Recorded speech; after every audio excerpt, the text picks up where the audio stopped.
దేశంలో బీసీలు హిందువులు కాదా? మరి బీజేపీ పాలకుల తీరు చూస్తుంటే అట్లాగే అనిపిస్తుంది. ఎందుకంటే బీసీలు ఒకప్పుడు రాజ్యాలేదారు, ఎస్సీలు రాజ్యాలేదారు.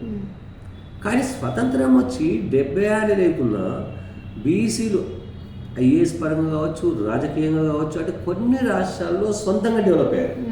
కొన్ని రాష్ట్రాలు అంటే యూపీ కావచ్చు, బీహార్ కావచ్చు, లల్లూ ప్రసాద్ యాదవ్, ములాయం సింగ్ యాదవ్, శరద్ యాదవ్, అట్లాగే తమిళనాడులో కరుణానిధి, అట్లాగే ఇప్పుడు సిపిఎం తరఫున విజయం కేరళలో, అంటే అది సొంతంగా ఏం కాదు, పార్టీ పరంగా సొంతంగా మాత్రం కరుణానిధి, లల్లూ ప్రసాద్ యాదవ్, శరద్ యాదవ్, ములాయం సింగ్ యాదవ్ ఇట్లాంటి కొంతమంది మాత్రమే డెవలప్ అయ్యారు రాజకీయంగా కావచ్చు. కానీ బీజేపీ డైరెక్ట్గా బీసీలు అంచివేస్తుంది. ఇక్కడ ప్రైమ్ మినిస్టర్ మోడీ ఓబీసీ, నేనే చాలా గొప్ప ఓబీసీ అని చెప్పుకుంటాడు. ఆయన అతి పెద్ద ఓబీసీ నేనే కదా అంటాడు. సో ఓబీసీ అయిన మోడీ ఆదరణలు కూడా బీసీలను తొక్కేస్తున్నారు. ఎట్లా తొక్కేస్తున్నారు అంటే 2 ఉదాహరణ చెప్తాను. మండల్ కమిషన్ రిపోర్ట్ వచ్చింది 1981లో వచ్చింది యాక్చువల్గా. సో 90స్లో మళ్ళీ దాన్ని అమలు చేయాలని చెప్పి విపి సింగ్ దగ్గర ములాయం సింగ్ యాదవ్, లల్లూ ప్రసాద్ యాదవ్, శరద్ యాదవ్, కాన్షీరామ్ వీళ్ళందరూ కూడా ఒత్తిడి చేశారు. ఆయన విపి సింగ్ ఖచ్చితంగా దీన్ని అమలు చేస్తామని ఓకే చేశారు. ఓకే చేయగానే అప్పటి వరకు అప్పుడు బీజేపీ ఏం లేదు. సో అద్వానీ అప్పుడు president LK Advani, Lal Krishna Advani BJP, ఆయన మండల్కు వ్యతిరేకంగా కమండల్ అంటే మండల్ కమిషన్ అంటే బీపీ మండల్, బిందేశ్వరి ప్రసాద్ మండల్ ఎక్స్ సిఎంబిఆర్, ఆయన్నే ఆ కమిటీ రిపోర్ట్ ఇచ్చిండు బీసీ కమిషన్ సంబంధించి. మండల్ కమిషన్ రిపోర్ట్ అవుతుంది. సో మండల్కు వ్యతిరేకంగా కమండల్ అని పెట్టాడు ఆయన. ఎవరు? అద్వానీ. కమండల్ రథయాత్ర పెట్టాడు. ఎవరి కోసం? బీసీల వ్యతిరేకం. ఈ రథయాత్రకి ఏర్పాటు చేసింది ఎవరో తెలుసా? ద గ్రేట్ ఓబీసీ అని చెప్పుకునే మోడీ. ఆయన దగ్గరుండి మీరు చూసుకోవచ్చు. ఇప్పుడు ఆన్లైన్లో మీరు కొడితే ఆ రథయాత్ర కమండల్ రథయాత్రను కొడితే వస్తాయి. అందులో క్లియర్గా కనిపిస్తాడు అక్కడ మోడీ.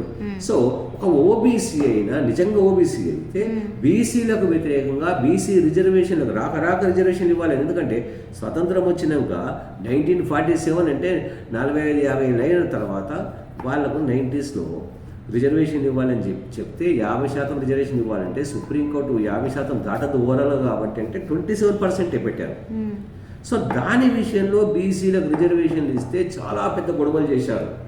బీసీలకు రిజర్వేషన్ మేమంతా తిండి లేకుండా చేస్తామని చెప్పి సినిమాలు తీశారు. ఆకలి రాజ్యం నాటి సినిమాలు. అంటే వీళ్ళ ఆకలితో చచ్చిపోని, వీళ్ళ కొంత రిజర్వేషన్ ఇవ్వద్దని. సో ఒక బీసీలకు వ్యతిరేకంగా అద్వానీ రథయాత్ర చేపట్టారు. ఎంతమంది బీసీలకు తెలిసి విషయం, ఎంతమంది బీజేపీలకు తెలిసి? బీజేపీ వాళ్ళు జై హిందూ అంటారు. అరే మరి బీసీలు హిందువులు కదా? బీసీలకు అన్యాయం చేసి మీరు ఎందుకు మాట్లాడరు? ఇంకొక విషయం, ఈ విషయం చెప్పినాక మళ్ళీ చెప్తాను. సో ఫస్ట్ పాయింట్ అది. రెండో పాయింట్ ఏంటంటే ఇది ఆర్ఎస్ఎస్ వెనుక కుట్ర, ఈ బీసీలను కానీ ఎస్సీలు కానీ తొక్కేసే విధానం. సో అందులో భాగంగానే ప్రైమ్ మినిస్టర్ అయ్యాడు Modi 2014, the great OBC.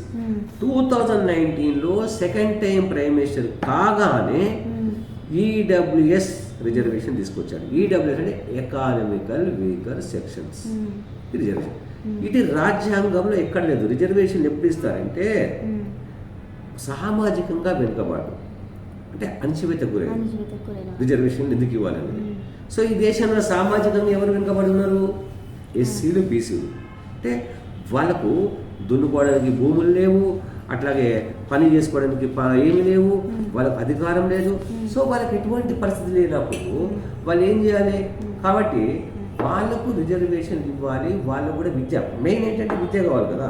So విద్యనే వాళ్ళకి లేదు కాబట్టి చదువుకునే అవకాశాలు వాళ్ళకి కల్పించాలి. కాబట్టి వాళ్ళకి రిజర్వేషన్ ఇవ్వాలి, వాళ్ళకు ఉద్యోగ అవకాశాలు కూడా కల్పించాలి అని ఆపేడితే దాన్ని వ్యతిరేకించారు. మరి అటువంటి దాన్ని ఈడబ్ల్యూఎస్ అని ఎట్లా పెడతారు అంటే ఈడబ్ల్యూఎస్ ఎవరి కోసం?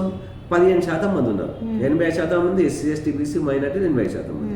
15% మంది అంటే మనం ఇంతకుముందు చెప్పుకున్నట్టుగా బ్రాహ్మణ, క్షత్రియ, వైశ్య. అంటే క్షత్రియ అంటే తక్కువ మంది కదా, ప్రజెంట్ చూసేది ఎక్కువ బ్రాహ్మణ, వైశ్య. సో ఠాకూర్స్ అక్కడ ఉండొచ్చు.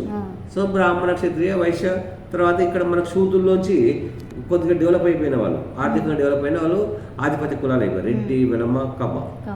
సో వీళ్ళు మరి ఈ 15% మంది కోసం 10% రిజర్వేషన్ పెట్టాడు. అంటే 55% ఉన్న బీసీలకు 27%, 15% ఉన్న వాళ్ళకు 10%. అంటే దేశానికి స్వతంత్రం రాకముందు నుంచి భూములు వాళ్ళ చేతుల్లో ఉన్నాయి. రెడ్డి వెలమ కమ్మలు కావచ్చు, బ్రాహ్మణులు కావచ్చు, వైశ్యులు. ఈ దేశంలో అతిపెద్ద పారిశ్రామికవేత్తలు ఎవరు?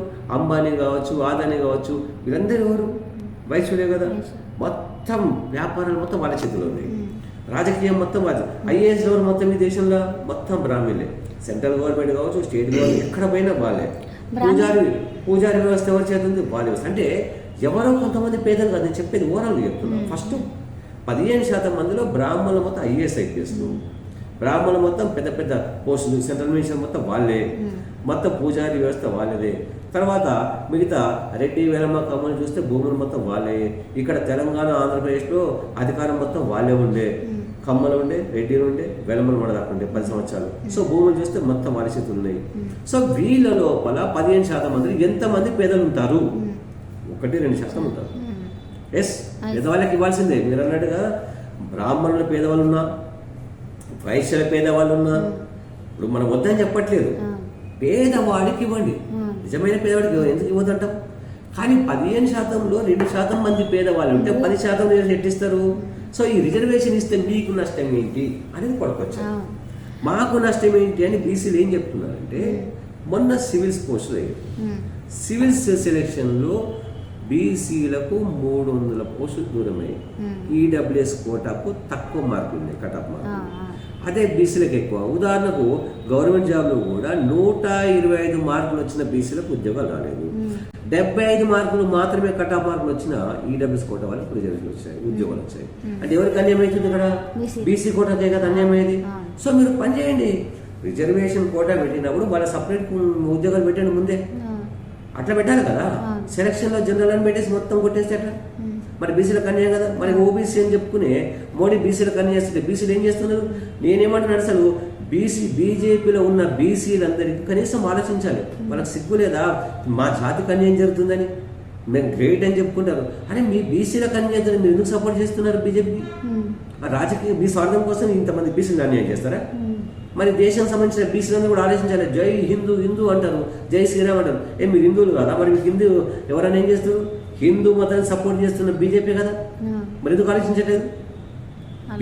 బీసీలందరూ కొంచెం ఆలోచించండి, మైండ్ పెట్టండి. ఈడబ్ల్యూఎస్ వాళ్ళు ఎవరు పోతున్నాయో పిల్లలు అడగండి, ఉద్యోగుల్ని, నిరుద్యోగులందరూ అడగండి ఎవరికి ఉద్యోగాలు పోతున్నాయో. మన సివిల్స్ రాష్ట్రం అడగండి. బీసీ సంఘాలు కానీ బీసీ నాయకులు కానీ బాగా ఆలోచించాలి. బీసీలు అందరూ కూడా చాలా సీరియస్గా ఆలోచించాలి.